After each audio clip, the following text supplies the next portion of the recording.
O número de homicídios, furtos e roubos aumentou no estado de Santa Catarina. Segundo dados da Secretaria de Segurança Pública do Estado, o número de homicídios aumentou cerca de 12,8% em comparação aos dados de 2015. Um dos principais fatores apontados para o crescimento destes dados é o uso de drogas, que muitas vezes leva a pessoa a cometer outros crimes, além da disputa de facções por territórios. Com este cenário, o medo e a insegurança passa a fazer parte do dia a dia das pessoas. Isso aí, essa é a pauta do Viva Voz de hoje, que está no ar pela rádio e também pela TV Univale. Hoje quem me acompanha, acadêmica de jornalismo Luana Amorim. Boa tarde, Liz, e boa tarde para você que está acompanhando o Viva Voz pela rádio e também pela TV Univale. Lembrando que você pode participar do nosso programa através do Instagram e do Twitter, @Viva Voz Univale, e também não esquece de curtir a nossa página no Facebook, facebook.com/Viva Voz Univale. Dois convidados no programa de hoje. Estamos com o tenente-coronel Jonathan Cardoso Regis, que é comandante do 1º Batalhão da Polícia Militar aqui de Itajaí, também é docente do curso de Direito aqui da Univale. Bem-vindo, tenente. Boa tarde, Lisa. Boa tarde, Luana. Boa tarde, professor, ouvinte da rádio e TV Univale. É um prazer estar aqui. Também estamos com o professor Rodrigo Mioto, que é professor da disciplina de Direito Penal aqui no curso de Direito da Universidade. Bem-vindo também, professor. Olá, muito boa tarde a todos, boa tarde aos ouvintes, boa tarde ao nosso comandante. Prazer estar aqui. Bom, a gente vai começar com os números bem difíceis, né? Então, na nossa pesquisa para fazer essa entrevista, encontramos o seguinte, que o número de homicídios em Santa Catarina teve um alto crescimento comparado a esse um ano, 2015, 2016, 2017, né? E segundo dados da Secretaria de Segurança Pública, o Estado registrou cerca de 889 assassinatos neste último ano, né? E a cidade de Itajaí, focando aqui mais próximo da gente, por exemplo, foi uma das cidades com maior aumento de violência, passando dos 20% aí nesse período, né? Então, vamos começar, comandante. A que a gente deve esse aumento nesses dados, né? Eu acredito que, a exemplo do país como um todo, há um reflexo do crescimento de índice de homicídios em razão do tráfico e do uso de drogas, que acaba fomentando, né, essa incidência maior de violência. O tráfico de drogas, na verdade, acaba gerando não só o cometimento e o crescimento de crimes contra a vida, como homicídio ou contra a incolumidade física, como a lesão corporal, mas crimes contra o patrimônio, furto, roubo, também para sustentar o vício ou também para pagar determinadas dívidas que eventualmente o próprio traficante ou o usuário de drogas detém com o seu fornecedor, digamos assim. Isso acaba refletindo na sociedade. E a exemplo, até mesmo para ilustrar a questão do índice de homicídios ocorridos entre 2016 e 2017, aqui, especificamente no município de Itajaí, nós tivemos em torno de 56, salvo engano, 56 homicídios no ano de 2016 aqui em Itajaí. Sendo que dessas vítimas, 45, 47 já possuíam antecedentes e na maioria dos antecedentes relacionados ao tráfico ou consumo de drogas. Certo, professor, e você, como que você percebe esse aumento dos números? A que você atribui? É também a questão das drogas o principal problema?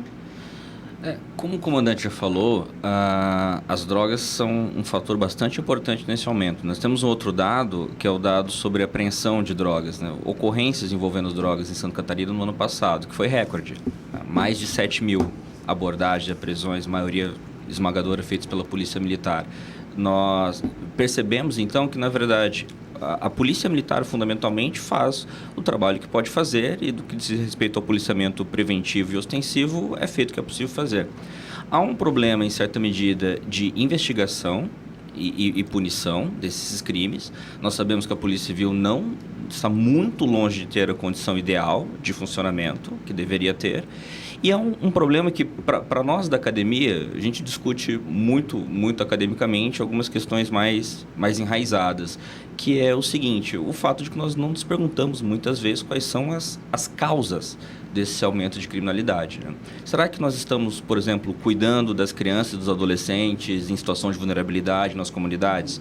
Será que quando crianças e adolescentes acabam se envolvendo com algum tipo de ato infracional, ao devido acompanhamento, ao devido tratamento, o Estatuto da Criança e do Adolescente é de fato aplicado e efetivado?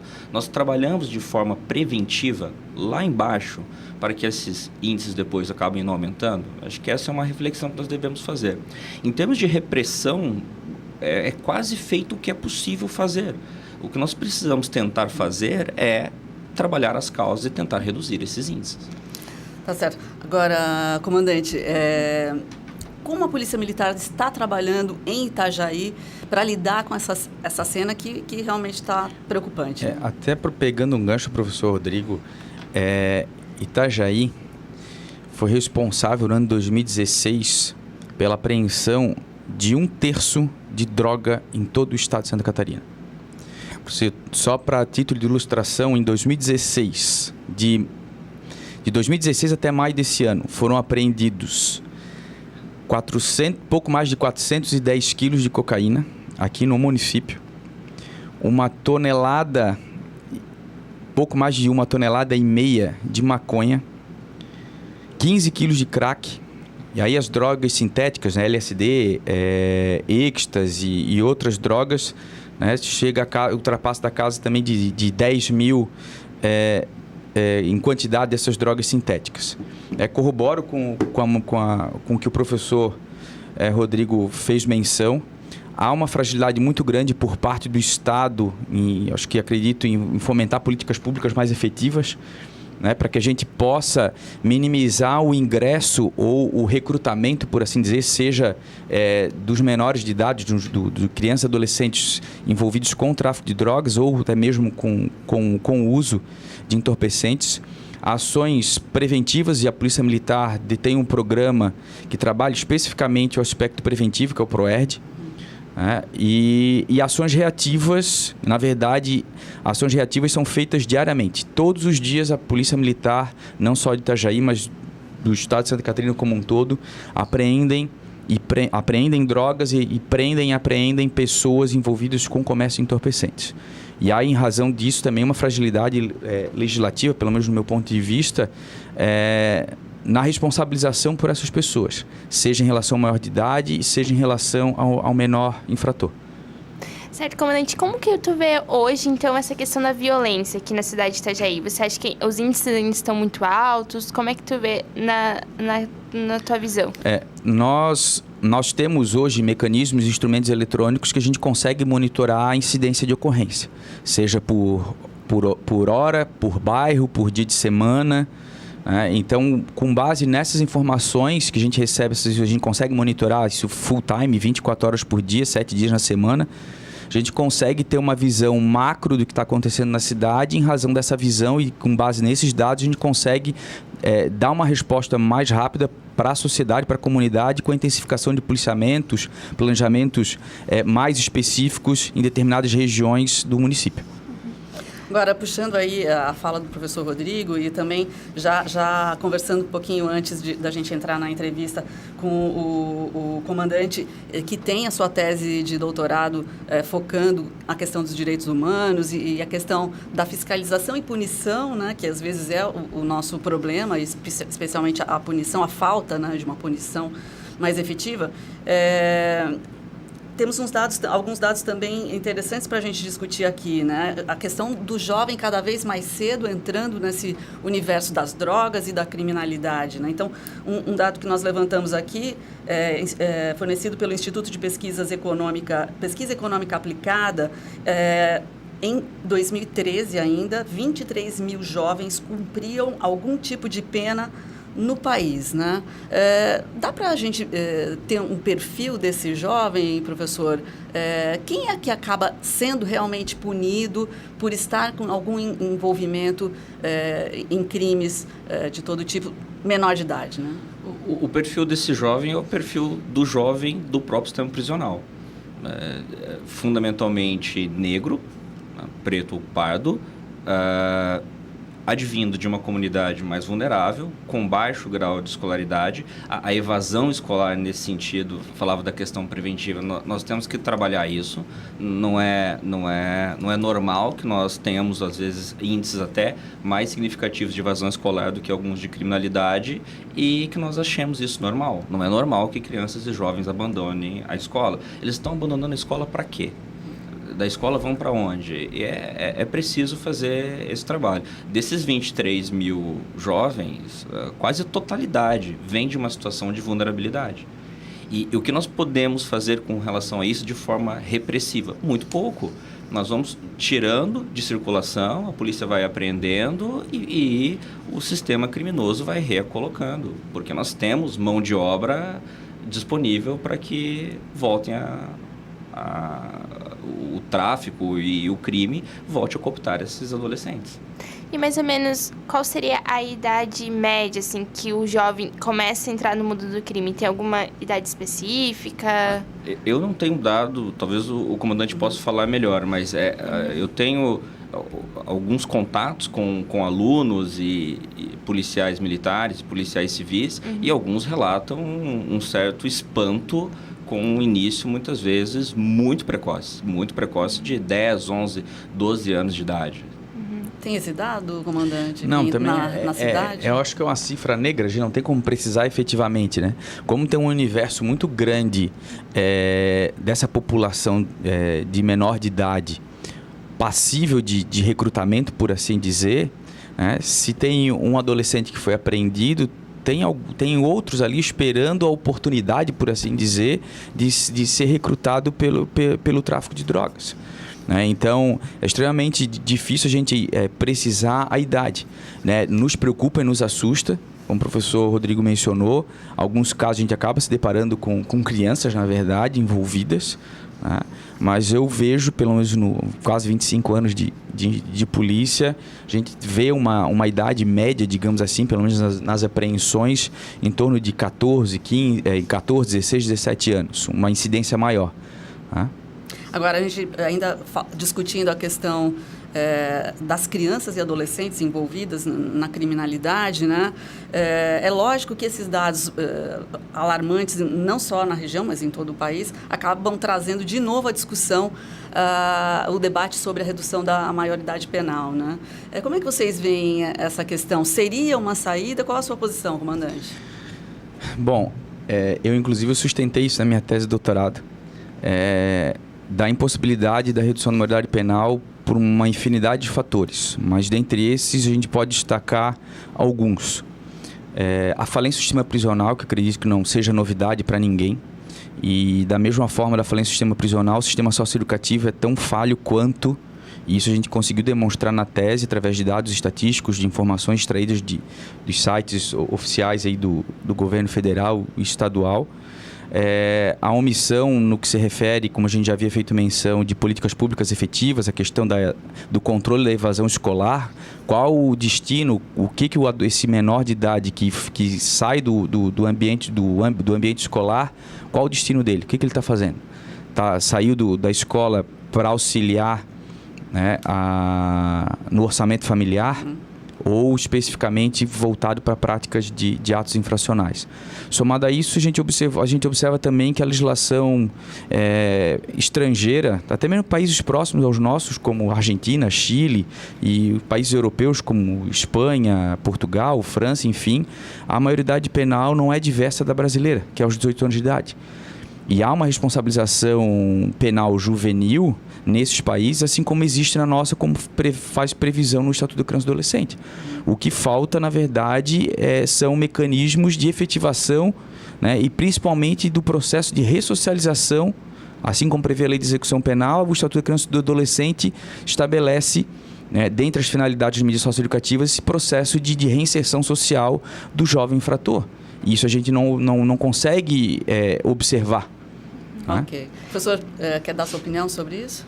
Eu acho que o comandante Jonathan já disse basicamente o que tem que ser dito. Eu só queria levantar uma curiosidade, né? Sempre que alguém me pergunta sobre isso, eu digo o seguinte, e acabo de saber aqui de mais uma tese sobre o tema. todo mundo que se debruçou sobre o tema, academicamente, todo mundo, se você me pedir, sinceramente, um trabalho que tenha concluído que reduzir seria uma boa medida, esse trabalho não existe. Então, acho que é um indício interessante academicamente, todo mundo que se debruça academicamente sobre o tema, basicamente chega à mesma conclusão. Se você me pede hoje uma obra, um livro, que defenda a redução a partir de alguns dados e argumentos, eu não sei te indicar. Em sentido contrário, juízes que trabalham com infância e juventude, fundamentalmente contra. Promotores que atuam na área, fundamentalmente contra. Por uma série de razões, como o comandante acabou de expor aqui. Bacana ouvir as informações, até porque tem muita gente que defende com veemência. Rigorosamente a questão, principalmente debates, quando qualquer rede social que tu vai hoje, tu aponta esse assunto, né, é bombardeado por ideias contrárias. Existe uma discussão até recente nas redes sociais, né, que todo mundo, muita gente tem essa opinião sobre a redução, né, e há um debate curioso que é opinião não é argumento. Você pode ter a sua opinião, são várias opiniões, mas quem trabalha com os argumentos mais sensíveis sobre a redução conclui pela impossibilidade. E se me permite mais um dado, a proposta que foi aprovada em agosto de 2015 pela Câmara dos Deputados, reduzindo a maioridade penal de 18 para 16 anos em determinados crimes hediondos, tráfico de drogas, estatisticamente não quer dizer que os adolescentes não estejam envolvidos. Mas se você for fazer um levantamento estatístico da incidência de infrações penais praticadas pelos menores de idade, você vai observar que a maior incidência está nos crimes contra o patrimônio e não nos crimes de letalidade violenta. Existe, só que o número é bem aquém em relação aos crimes contra o patrimônio. Então, a lei não vai ter uma ação tão efetiva nesses casos, né? Nós precisamos fazer um intervalo, mas esse papo continua daqui a pouquinho. Estamos falando sobre segurança pública.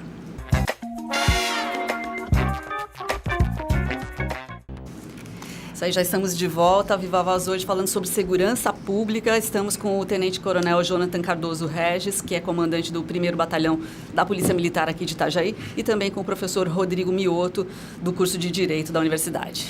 Bom, então, Tenente, falando um pouquinho, para terminar, então, essa questão dos jovens, né? Um programa que é criado pelo Conselho Nacional de Justiça visita unidades onde jovens cumprem essas penas, né? As unidades que são socioeducativas, né?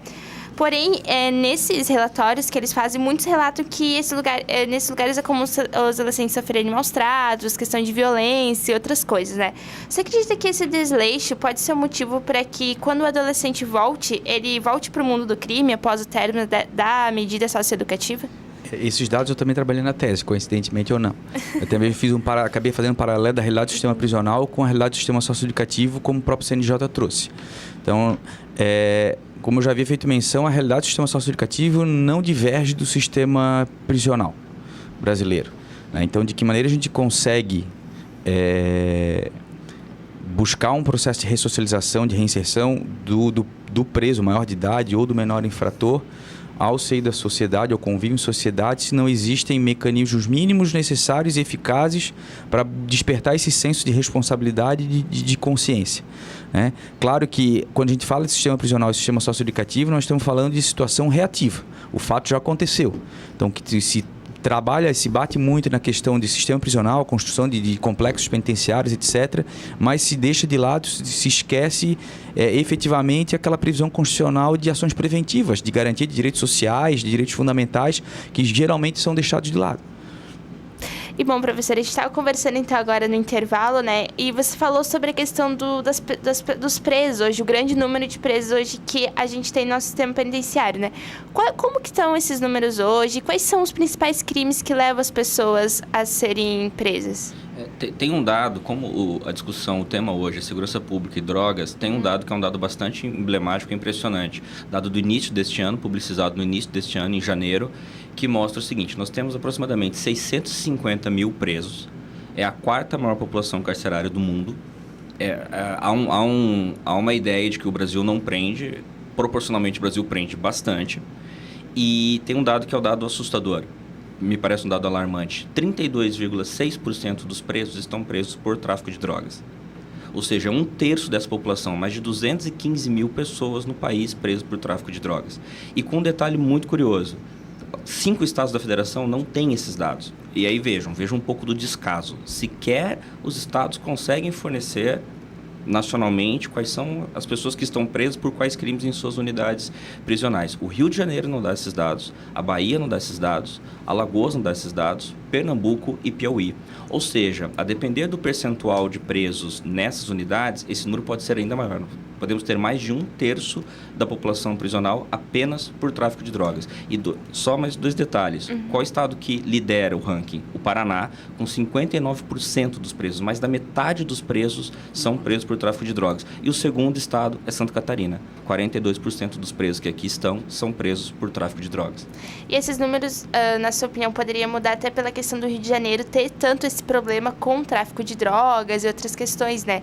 Que levam às brigas entre facções, que é muito recorrente. A gente vem acompanhar noticiários, entre outras discussões, né, professor? Sim, o número pode ser maior, mas o que academicamente a gente tem tentado discutir é o seguinte: a nossa política criminal de drogas, aonde ela vai nos levar? O que nós estamos conseguindo fazer? Nós conseguimos diminuir o consumo? Nós temos aumentado apreensões. Aumentado apreensões por quê? Porque estamos tirando mais drogas de circulação e essa droga está sendo minada e as pessoas não estão tendo mais acesso ou não? Há mais drogas à disposição, a polícia tem tido um pouco mais de aporte de recursos, então tem conseguido fazer mais apreensões, trabalhando com mais inteligência. Mas o fato é que, se nós continuarmos adotando essa política, a tendência é de aumento. O aumento nos últimos anos, na última década, foi expressivo. A última lei de drogas, a atual lei de drogas, que é de 2006, ela causou um aumento significativo no número de pessoas encarceradas no Brasil. O que isso tem gerado? Guerra de facções, decapitação em presídios, etc, etc, etc. Nós não estamos bem, nem numericamente, nem com as soluções e com as medidas que nós temos adotado para enfrentar o problema. Falando nisso, agora vocês tocaram num ponto bem importante, que é exatamente essa guerra entre as facções criminosas que parece que está se expandindo para várias regiões do país. Inclusive, no ano passado, atingiu Itajaí, né, comandante, naquela onda de violência, com aquela transferência de líderes de facções criminosas, e Santa Catarina, em geral, não só Itajaí, né? Como é que a Polícia Militar está lidando com essas questões? Nós temos um monitoramento constante em relação ao que acontece na cidade e nos municípios no entorno da cidade de Itajaí.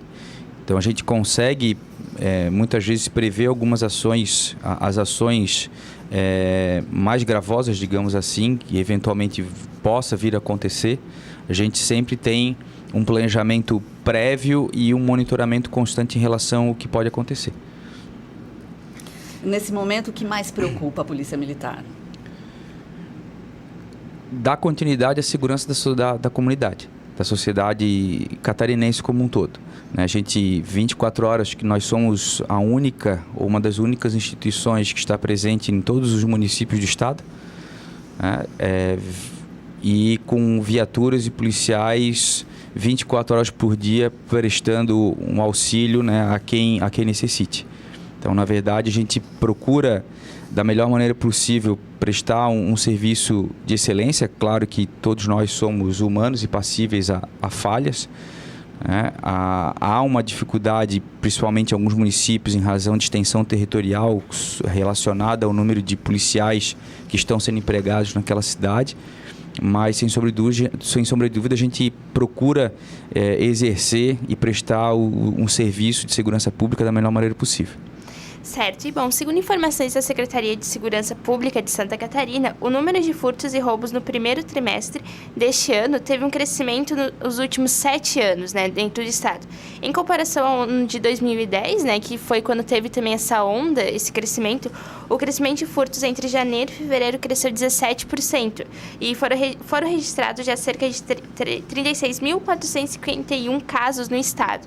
Professor, quais são os fatores que o senhor acha que leva para ter essa tamanha crescente no estado inteiro? Vários fatores podem explicar. Há alguns aumentos, alguns índices que são cíclicos, né, que podem subir e podem diminuir. E crimes contra o patrimônio, fundamentalmente, são crimes praticados por pessoas sem patrimônio. Você pega uma sociedade, você pega um estado, um município com maior igualdade, o índice de crimes contra o patrimônio é muito menor. Você tem cidades com muita desigualdade, o índice pode ser um pouco maior. E aí, o que acontece é o seguinte, você pode ter uma série de fatores, como, por exemplo, a polícia militar deslocando o seu efetivo e as suas ações para outros crimes mais graves, e a dificuldade de investigação e de prisão. E, de novo, insisto, né, o fato de que você prender, fundamentalmente, você prende um, aparece dois, aparece três, aparece quatro. A pergunta que foi feita antes, né? O que mais preocupa a Polícia Militar? O que mais preocupa a academia com relação à questão da criminalidade? O que preocupa muito, e esse é quase recorrente no meio universitário, é que nós não lidamos, eu vou insistir nisso, com as causas do problema. Nós trabalhamos uma postura reativa, proibicionista, punitivista, que não tem dado certo. Os dados sobre drogas, insisto, são alarmantes, preocupantes. Se nós continuarmos insistindo na nossa política proibicionista de guerra às drogas, é uma guerra, chamamos de guerra por consideração, porque faz 47 anos, para usar ali o marco de quando Nixon declarou guerra às drogas nos Estados Unidos, faz 47 anos que nós perdemos a guerra. É batalha após batalha praticamente perdida. Não reduzimos o consumo e aumentamos o número de pessoas presas e a violência decorrente do próprio tráfico. Pessoal, infelizmente nosso tempo terminou. Gostaríamos ainda de perguntar sobre aquele episódio no ano passado envolvendo aqui os arredores da universidade. Alguns alunos ficaram bastante preocupados com uma onda de assaltos aqui próximo do campus. Como é que está essa questão aqui nos arredores da Univale, comandante? No ano passado, a própria reitoria, né, em parceria com a Polícia Militar, acabou cedendo um espaço aqui no entorno da universidade, num dos acessos, para que a gente pudesse disponibilizar uma viatura para intensificar o policiamento, principalmente preventivo, nos horários de maior movimento, no horário de entrada e saída, principalmente no período noturno, né, pelo fato do acesso aqui ser rápido, né? E a gente tem intensificado o policiamento preventivo com motos, com policiamento velado e com viaturas também. Valeu o manifesto, professor? Porque as pessoas se manifestaram aqui no campus, não sei se você acompanhou. Sim, é sempre importante que a população reivindique, cobre, mas a gente que trabalha também analisando outros estados da federação, a Polícia Militar de Santa Catarina, todo mundo sabe, é mais ou menos referência nacional.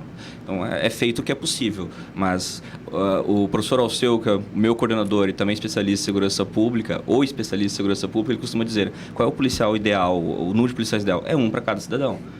E nós não temos mínima condição de um policial para cada cidadão. Então, nós temos, insisto, trabalhar as causas, porque a polícia faz o que ela pode fazer. Muito bom. Nós agradecemos muito a participação dos nossos dois convidados, o Tenente-Coronel Jonathan Cardoso Regis, comandante do 1º Batalhão da Polícia Militar aqui de Itajaí, professor também no curso de Direito, e também o professor Rodrigo Mioto, da disciplina Direito Penal. Muito obrigada. Obrigado.